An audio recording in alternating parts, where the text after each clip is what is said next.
मंत्र एक शक्तिशाली प्रक्रिया है, लेकिन उनका इस्तेमाल ठीक से होना चाहिए और उनकी दीक्षा ठीक से होनी चाहिए। शक्तिशाली ध्वनियों के गलत उपयोग से समस्याएं पैदा हो सकती हैं। मैं अमेरिका में था और कोई एक महिला को कार्यक्रम में लेकर आया। वो 7 दिन का कार्यक्रम था और मेरे पास आने से लगभग 6 या 7 या लगभग 8 महीने पहले वो अपनी आवाज खो चुकी थी। आवाज पूरी तरह जा चुकी थी। वो हर डॉक्टर, हर एक्सपर्ट को दिखा चुकी थी। वो बिल्कुल नहीं बोल सकती थी। जब वो बोलने की कोशिश करती थी तो बस हवा बाहर आती थी, न कि ध्वनि। डॉक्टर्स को उनके गले में या वोकल कॉर्ड में कुछ भी गलत नहीं दिखा, सब ठीक था, पर वो बोल नहीं पाती थी।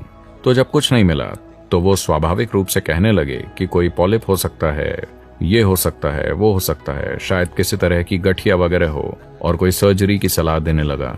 कुछ नहीं मिला तो वो खोल कर देखना चाहते थे, इसलिए वो उन्हें मेरे पास लेकर आए। तो मैंने उनकी ओर देखा और उनसे पूछा, क्या आप कोई साधना करती हैं, कोई आध्यात्मिक प्रक्रिया, क्या आप कोई मंत्र जाप करती हैं? उसके बाद मैंने कहा, ठीक है, आप कार्यक्रम कीजिए, देखते हैं।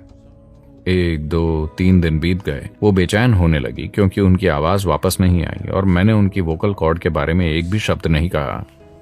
तो चौथे दिन तक वो बहुत बेचैन थी।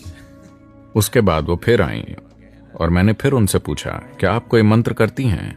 जब मैंने उनकी ओर देखा तो मुझे लगा कि उन्होंने जरूर कुछ किया है। उन्हें देखकर मेरे लिए बहुत स्पष्ट हो गया कि उन्होंने कुछ किया है। उन्होंने कहा, नहीं। फिर मैंने पूछा, क्या आप किसी मंत्र के प्रभाव में आई थी? क्या आप कहीं गई थी जहां शक्तिशाली मंत्र जाप हो रहा था और क्या आप उससे प्रभावित हुई थी? उन्होंने कहा, नहीं। अंतिम दिन वो बहुत बेचैन थी। उसके बाद फिर मैं उनसे मिला और मैंने कहा, देखिए, आपने जरूर कुछ किया होगा या आप कुछ मंत्रों के प्रभाव में आई होंगी। मुझे बताइए, आपने पिछले साल क्या किया था? 1.5 साल पहले आप कहां कहां गई थी? तब उन्होंने कहा, वो लिखती थी, वो बोल नहीं सकती। उन्होंने लिखा, मैंने गायत्री जाप किया था। ओह, मैंने कहा, आपने गायत्री कहां सीखा? उसने कहा, मैं भारत गई थी और मैं वहां से एक सीडी लाई थी। जब भी मैं काम पर जाती हूँ, अटलांटा का ट्रैफिक ऐसा है कि उन्हें ऑफिस पहुंचने में 2.5 घंटे लगते हैं और जब वो ट्रैफिक में फंसी होती हैं तो वो इस तरह गायत्री करती हैं। जब ट्रैफिक नहीं होता, जब वो ड्राइव करती हैं तो वो गायत्री को छोड़ देती हैं। जब उनके पास वक्त होता है तो वो बस साथ साथ दोहराती हैं। वो एक अमेरिकी हैं, आप जानते ही हैं वो किस तरह मंत्र दोहराएंगी। शायद खुद सीडी ही गलत हो, और सबसे बड़ी बात है कि वो अमेरिकी हैं। संस्कृत के शब्द वो आसानी से नहीं बोल पाएंगी। नहीं, मैं अमेरिका के बारे में टिप्पणी नहीं कर रहा। अगर आपने भारत की भाषाएं नहीं बोली हैं तो संस्कृत बोलना बहुत मुश्किल होगा। तो तब मैं जान गया कि उन्होंने गायत्री का गलत उपयोग किया है।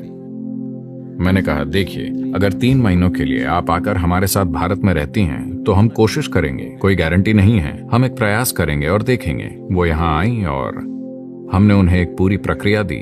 3 महीनों में उनकी आवाज लगभग 70% लौट आई। तब भी 30% आवाज नहीं थी। 30% नहीं होने का मतलब है, मैंने सबसे पहले उन्हें कहा, देखिए, बोलने की कोशिश मत कीजिए। दिन में आप ज्यादा से ज्यादा 1 घंटा बोल सकती हैं, बाकी समय मत बोलना। धीरे धीरे वो ठीक हो गईं। फिर भी अगर उनकी भावनाओं में उथल पुथल होती तो आवाज चली जाती। अगर उनमें थोड़ी भावनात्मक उत्तेजना आ जाती तो आवाज चली जाती। 1 साल में वो लगभग 90% ठीक हो गईं। पर फिर उन्हें पता चला कि अगर वो गुस्सा हो जाती तो उनकी आवाज चली जाती। मैंने कहा, ये अच्छा है, इसे इसी तरह रहने देते हैं। जब आप गुस्सा होते हैं तो कम से कम आप अपनी आवाज खो देते हैं। कम से कम आप बुरी चीजें नहीं कहेंगे। तो लगभग 3-3.5 साल के बाद वो लगभग 100% ठीक हो गईं। बस कभी कभी आवाज चली जाती थी, लेकिन वो 3-3.5 साल की साधना से लगभग 99% ठीक हो गई थीं। तो मंत्रों का जाप खास सावधानी, सही निर्देशों और मार्गदर्शन के साथ करना